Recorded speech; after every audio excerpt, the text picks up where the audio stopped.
To add a folder to your course, you can select the folder resource from the content picker. Give your folder a name, and then upload the files that you would like to include in your folder. To do this, you can use the file picker or simply drag and drop the files into the upload area.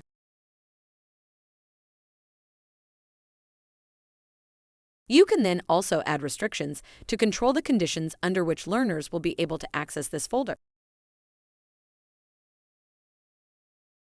And finally, you can add tags to allow learners to search and connect related content.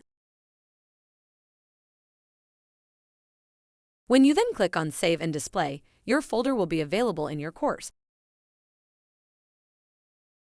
Learners will be able to download each individual file separately. Alternatively, they can download the entire folder as a zip file.